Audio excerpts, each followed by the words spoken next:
जय माता की भक्तजनों, माता रानी की कृपा दृष्टि आप सभी पर बनी रहे। आज नवरात्र की द्वितीय तिथि है।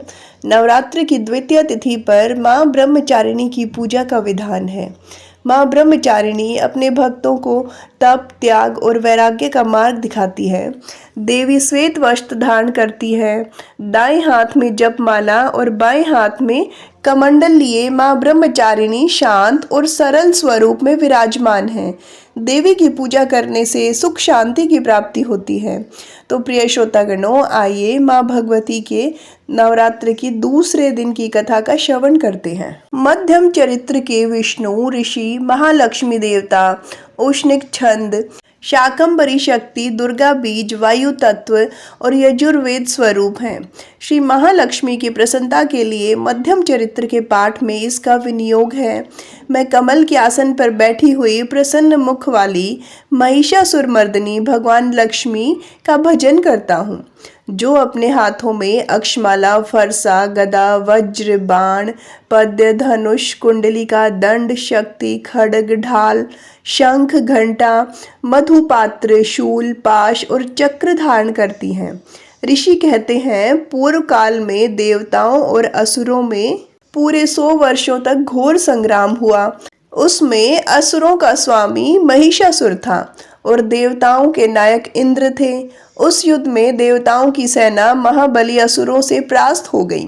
संपूर्ण देवताओं को जीतकर महिषासुर इंद्र बन बैठा।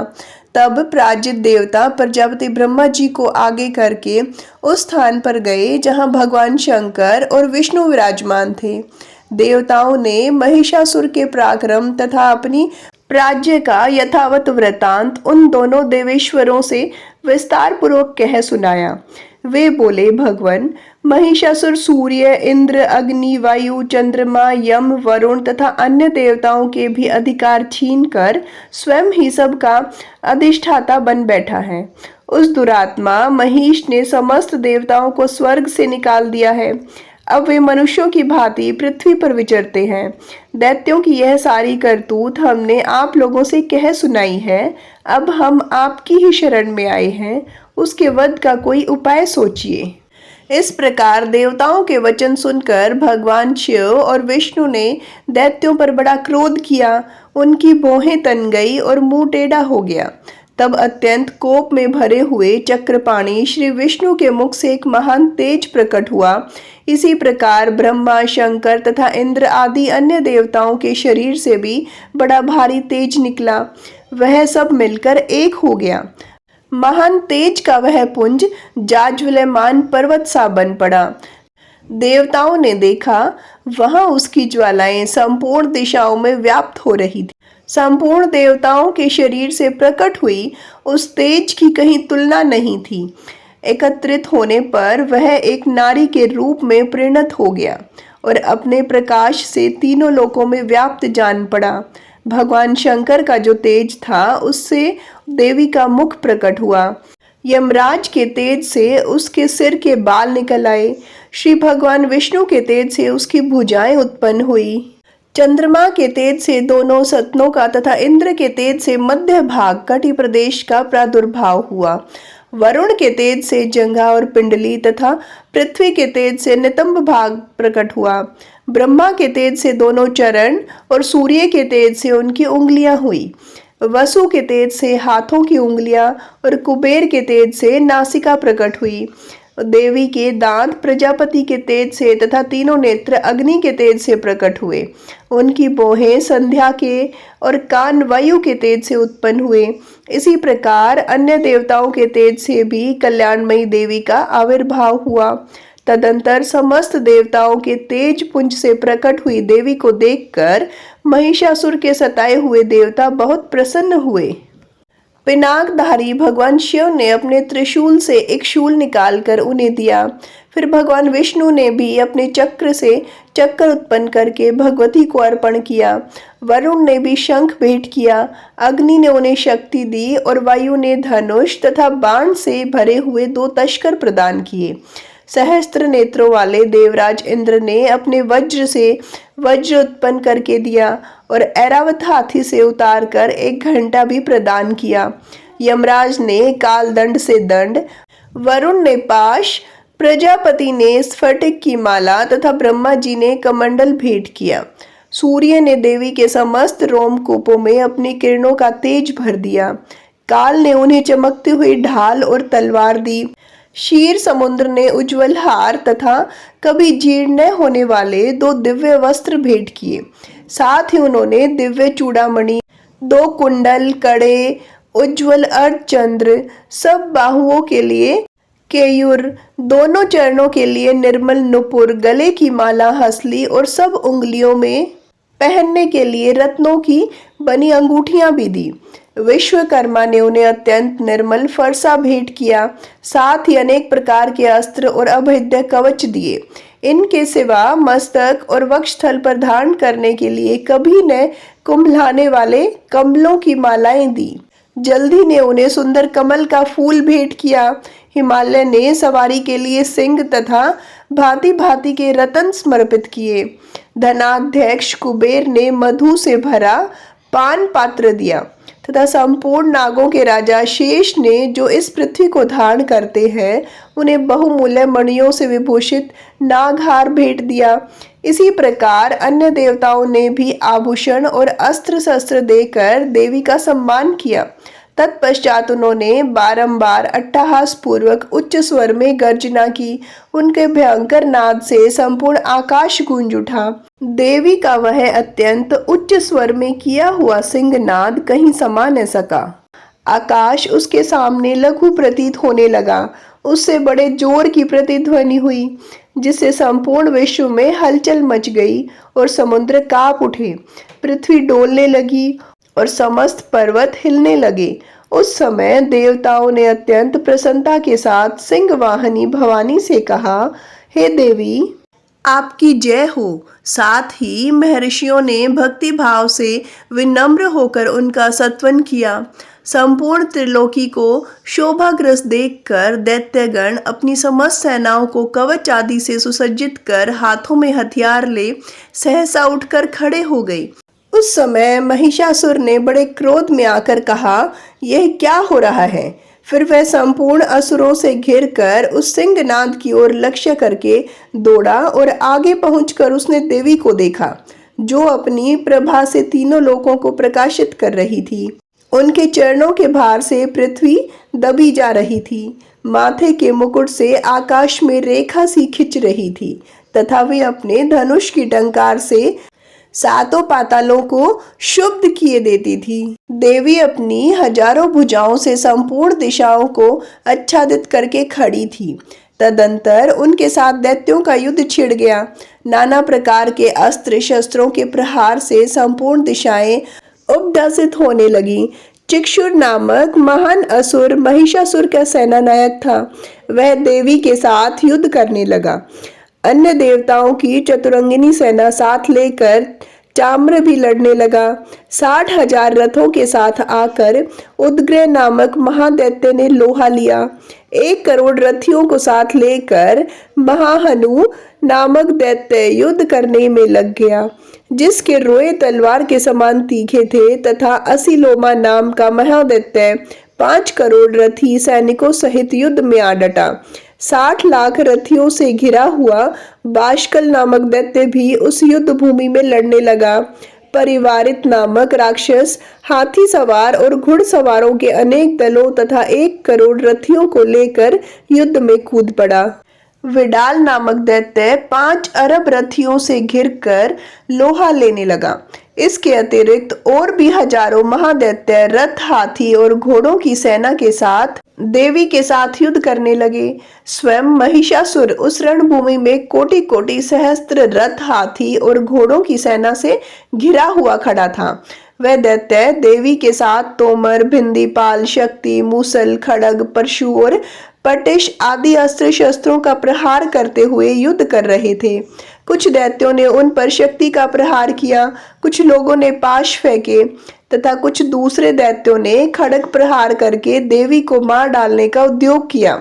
देवी ने भी क्रोध में भरकर खेल खेल में ही अपने अस्त्र शस्त्रों की वर्षा करके दैत्यों के वे समस्त अस्त्र शस्त्र काट डाले। उनके मुख पर परिश्रम तथा थकावट का रंच मात्र भी चिन्ह नहीं था। देवता और ऋषि उनकी स्तुति करते थे और भगवती परमेश्वरी दैत्यों के शरीरों पर अस्त्र शस्त्रों की वर्षा करती रही। देवी का वाहन सिंह भी क्रोध में भरकर गर्दन के बालों को हिलाता हुआ असुरों की सेना में इस प्रकार विचरने लगा मानो वनों में दावानल फैल रहा हो। रणभूमि में दैत्यों के साथ युद्ध करती हुई अंबिका देवी ने जितने निश्वास छोड़े वे सभी तत्काल सैकड़ों हजारों गणों के रूप में प्रकट हो गए और प्रशु, बिंदीपाल, खड़ग तथा पटिश आदि अस्त्र शस्त्रों द्वारा असुरों का सामना करने लगे। देवी की शक्ति से बढ़े हुए वे गण असुरों का नाश करते हुए नगाड़ा और शंख आदि बजाने लगे। उस संग्राम महोत्सव में कितने ही गण मृदंग बजा रहे थे।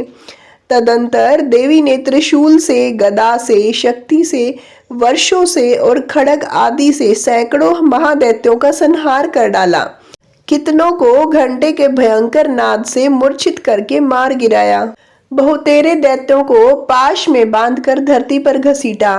कितने ही दैत्य उनकी तीखी तलवार की मार से दो टुकड़े हो गए। कितने ही गदा की चोट से घायल हो धरती पर सो गए। कितने ही मूसल की मार से अत्यंत आहत होकर रक्त वमन करने लगे।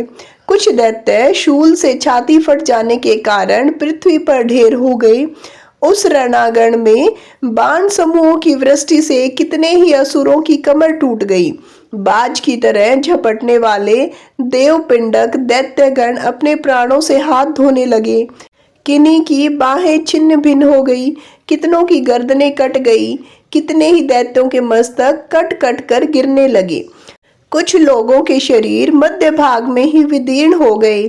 कितने ही महादैत्य जांघें कट जाने से पृथ्वी पर गिर पड़े। कितनों को देवी ने एक बांह, एक पैर और एक नेत्र वाले करके दो टुकड़ों में चीर डाला। कितने ही दैत्य मस्तक कट जाने पर भी गिरकर फिर उठ जाते और केवल धड़ के ही रूप में अच्छे अच्छे हथियार हाथ में ले देवी के साथ युद्ध करने लगते थे। दूसरे कबंध युद्ध के बाजारों की लय पर नाचते थे। कितने ही बिना सिर के धड़ हाथों में खड़ग और शक्ति लेकर दौड़ते थे तथा दूसरे महादैत्य ठहरो ठहरो यह कहते हुए देवी को युद्ध के लिए ललकारते थे।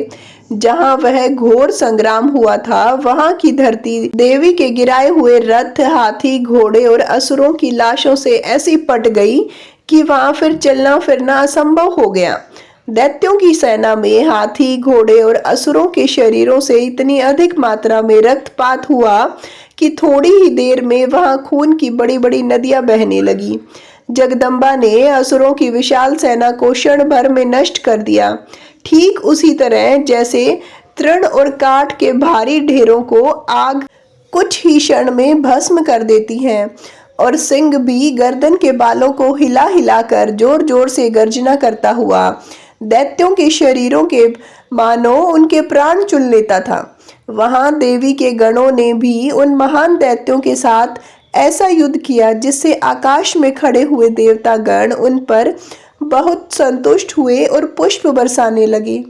इस प्रकार श्री मार्कंडेय पुराण में सावर्णी मनवंतर की कथा के अंतर्गत देवी महात्म्य में महिषासुर की सेना का वध नामक दूसरा अध्याय पूरा हुआ। प्रिय श्रोतागणों, आज द्वितीया और तृतीया तिथि एक ही साथ है, तो आइए अब तृतीय अध्याय का भी श्रवण करते हैं। जगदम्बा के श्री अंगों की कांति उदय काल के सहस्त्रों सूर्यों के समान है। वे लाल रंग की रेशमी साड़ी पहने हुए हैं। उनके गले में मुंडमाला शोभा पा रही है। दोनों स्तनों पर रक्त चंदन का लेप लगा हुआ है। वे अपने कर कमलों में जाप मालिका, विद्या और अभय तथा वर नामक मुद्रा धारण किए हुए हैं। 3 नेत्रों में सुशोभित मुखारविंद की बड़ी शोभा हो रही है।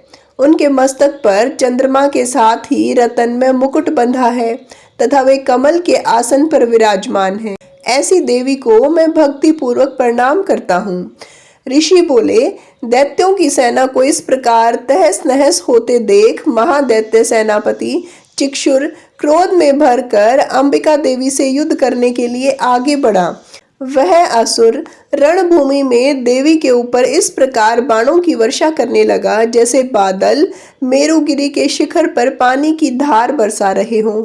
तब देवी ने अपने बाणों से उसके बाण समूहों को अनायास ही काट कर उसके घोड़े और सारथी को भी मार डाला। साथ ही उसके धनुष तथा अत्यंत ऊंची ध्वजा को भी तत्काल काट गिराया। धनुष कट जाने पर उसके अंगों को अपने बाणों से बीन डाला।